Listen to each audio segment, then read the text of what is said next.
Fakta Unik on the Spot kali ini akan mengajak Anda ke sebuah daerah di Turan Malang untuk menelusuri sebuah bangunan yang unik dan megah.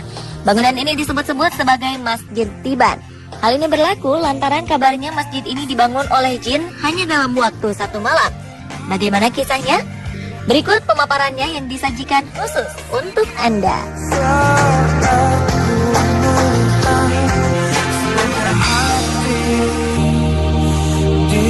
Menurut mitos, bangunan unik dan megah ini merupakan Masjid Tiban yang konon pembangunannya dilakukan oleh bangsa jin dalam 1 malam. Dinamakan Tiban karena bangunan ini tiba-tiba saja ada.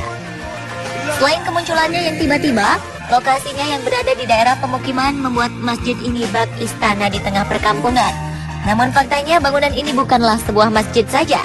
Bangunan ini merupakan kompleks pondok pesantren Biharu Bahri Asali Fadlaili Rohmah atau biasa dikenal dengan Ponpes Diba Al-Fadroh.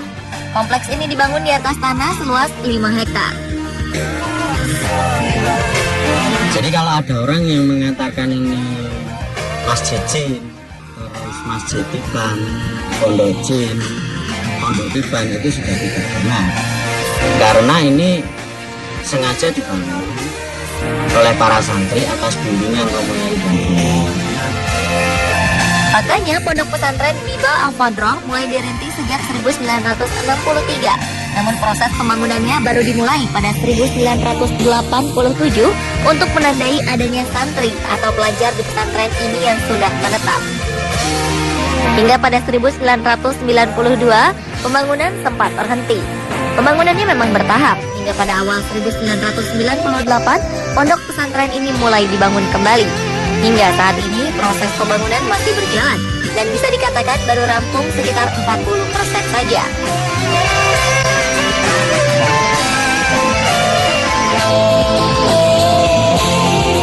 Bangunan di sini ini kan sebenarnya adalah jawaban.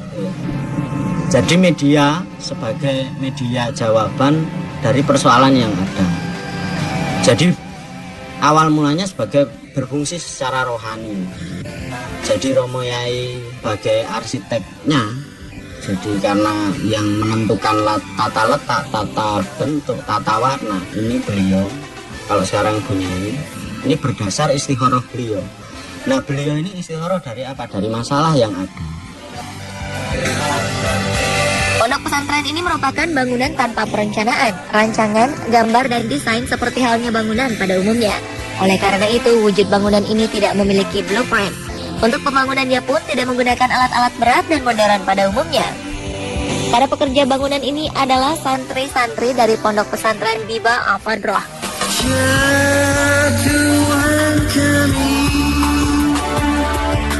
Menurut Romo Kiai Ahmad, ini merupakan pembelajaran para santri sebagai praktek hidup beragama dengan tujuan menghilangkan penyakit hati agar lebih bisa menerima ajaran agama Islam. Santri yang datang ke pondok pesantren ini berasal dari berbagai daerah di Indonesia, seperti dari Pulau Sumatera, Banyuwangi, Trenggalek, dan Ponorogo. Total santri yang menetap di pondok ini sekitar 335 santri, termasuk 51 kepala keluarga yang tinggal bersama anak dan cucu. Hal unik lainnya dari bangunan ini adalah terdapat berbagai ornamen dan kaligrafi bertuliskan nama pondok, asma Allah, dan asmaul husna yang dibuat, dicetak, dan dikerjakan sendiri oleh para santri. Desainnya sudah tentu tidak akan ditemukan di tempat lain.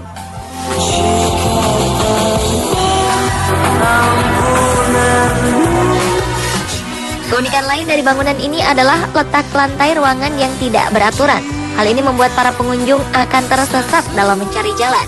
Namun jangan khawatir, karena beberapa papan penunjuk jalan tersedia di sepanjang jalan, baik di dalam maupun di luar bangunan.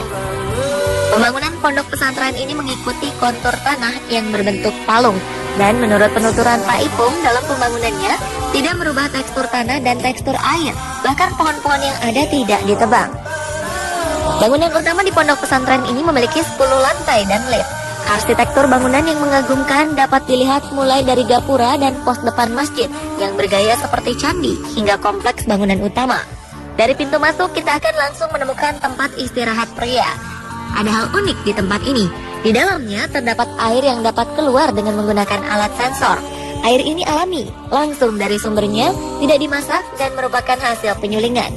Air ini digunakan untuk membasuh wajah dan dapat diminum. Terdapat beberapa khasiat bagi mereka yang percaya, terutama sebagai pembawa berkah dan baik untuk kesehatan. Di sebelahnya terdapat tempat peristirahatan perempuan. Ruangan ini dihiasi kaligrafi dan ornamen unik. Kedua ruangan ini juga biasanya digunakan santri pasangan suami istri yang tengah bertengkar dan ingin menenangkan hati serta mengintrospeksikan diri. Mereka biasanya datang untuk riyadoh, menetap lebih dari 3 hari dan mengikuti aturan dan tata tertib pondok pesantren.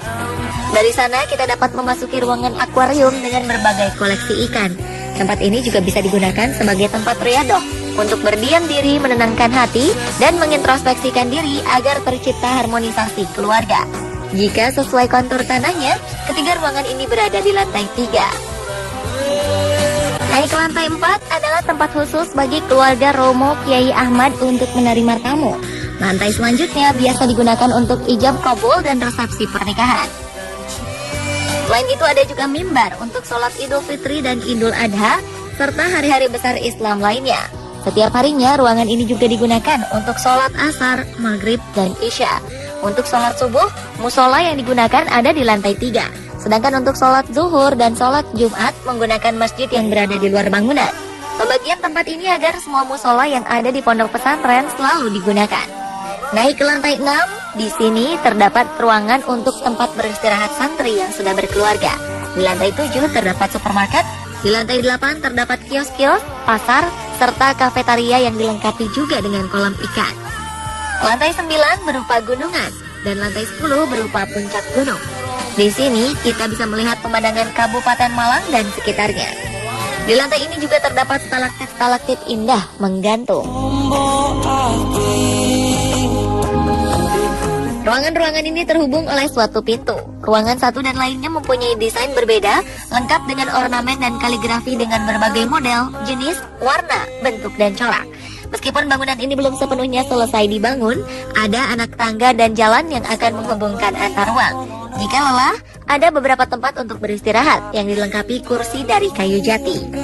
Selain itu, di lantai atas terdapat kebun sayuran yang tumbuh subur.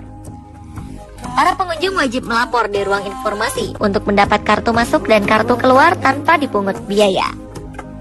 Karena keunikan dan kemegahan bangunan pondok pesantren ini, tak ayal bila pondok pesantren ini sering dikunjungi wisatawan, baik yang ingin menenteramkan hati serta mengintrospeksi diri, atau hanya sekedar mengagumi bangunan unik dan megah ini. Tak jarang pondok pesantren ini juga dijadikan salah satu wisata religi. Menurut penuturan Pak Ipong, pihak pondok pesantren sifatnya menerima. Karena tujuan dibangunnya pondok pesantren ini, selain menerima santri untuk belajar, Romo Kiai Ahmad juga bercita-cita terhadap siapapun yang datang ke sini dan melihat bangunan ini akan tergetar hatinya. Dan akhirnya hatinya terbuka sehingga mendapat hidayah dan petunjuk dari Allah Subhanahu wa Ta'ala, serta penyakit-penyakit hati yang ada di dalam diri hilang.